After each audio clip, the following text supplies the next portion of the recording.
അസ്സലാമു അലൈക്കും വറഹ്മത്തുള്ളാഹി വബറകാതുഹു. എല്ലാവർക്കും എൻ്റെ പുതിയൊരു വീഡിയോയിലേക്ക് സ്വാഗതം.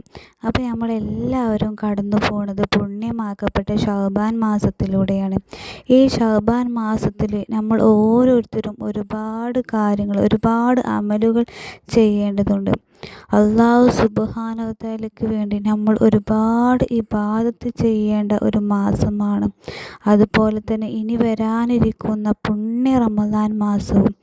കാരണം ഈ ഒരു മാസങ്ങളിലൊക്കെ നമ്മൾ എന്തൊരു നന്മ ചെയ്ത് കഴിഞ്ഞാലും അതിന് ഇരട്ടി ഇരട്ടി പ്രതിഫലമാണ് അല്ലാഹു സുബ്ഹാനഹു തആല നമുക്ക് വാരിക്കോരി തരുന്നത്. അല്ലാഹു സുബ്ഹാനഹു തആല നമ്മുടെ അമലുകളൊക്കെ സ്വീകരിക്കട്ടെ. ആമീൻ യാ റബ്ബൽ ആലമീൻ. ഇന്ന് ഞാൻ നിങ്ങൾക്ക് പറഞ്ഞു തരുന്നത് ഈ ശഅബാൻ മാസത്തിൽ നമ്മളെല്ലാവരും ഓതേണ്ട ഒരു സൂറത്താണ് സൂറത്തു ദുഹാൻ. ഈ സൂറത്തു ദുഹാൻ എല്ലാ ദിവസവും ഒരു പ്രാവശ്യമെങ്കിലും നമ്മൾ ഓതണം.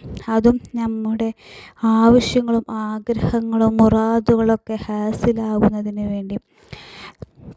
ഒരുപാട് മുറാദുകളും ലക്ഷ്യങ്ങളുമാണ് നമുക്ക് ഓരോരുത്തർക്കും, എല്ലാവർക്കും വ്യത്യസ്തങ്ങളായ ഓരോ മുറാദുകളാണ്. അല്ലാഹു സുബ്ഹാനഹു തആല അതൊക്കെ പെട്ടെന്ന് സാധിപ്പിച്ചു തരട്ടെ.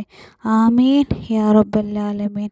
അപ്പോൾ ഒരുപാട് പേർക്ക് മക്കളുടെ വിവാഹം ശരിയാവാൻ, കുട്ടികൾക്ക് പരീക്ഷയിൽ ഉന്നത വിജയം ലഭിക്കാൻ, അതുപോലെ തന്നെ നല്ല ജോലി ലഭിക്കാൻ, ഇങ്ങനെ തുടങ്ങിയ ഒരുപാട് ആഗ്രഹങ്ങളുണ്ട് റഹ്മാനെ. അല്ലാഹുവേ, അതൊക്കെ ഈ സൂറത്ത് ദുഹാൻ ഓതിയിട്ട് നമ്മൾ എന്ത് ചോദിച്ചാലും അല്ലാഹു സുബ്ഹാനഹു തആല തരും. കാരണം അത്രക്കും മഹത്വമുള്ള ഒരു സൂറത്താണ് ഈ സൂറത്ത് ദുഹാൻ.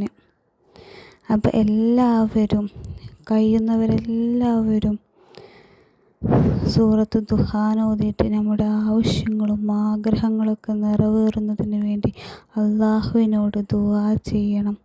ഇൻഷാ അല്ലാഹ് നമ്മുടെ പ്രയാസങ്ങളകലാനും ബുദ്ധിമുട്ടുകളൊക്കെ മാറിക്കിട്ടാനും എല്ലാത്തിനും ഒരു ആത്മീയ മരുന്നാണിത്. അപ്പോൾ ഇന്നത്തെ വീഡിയോ ഇത്രയേ ഉള്ളൂ കേട്ടോ. ഇൻഷാ അല്ലാഹ് പുതിയൊരു വീഡിയോ ആയിട്ട് ഇനിയും കാണാം. അസ്സലാമു അലൈക്കും വറഹ്മത്തുള്ളാഹി വബറകാതുഹു.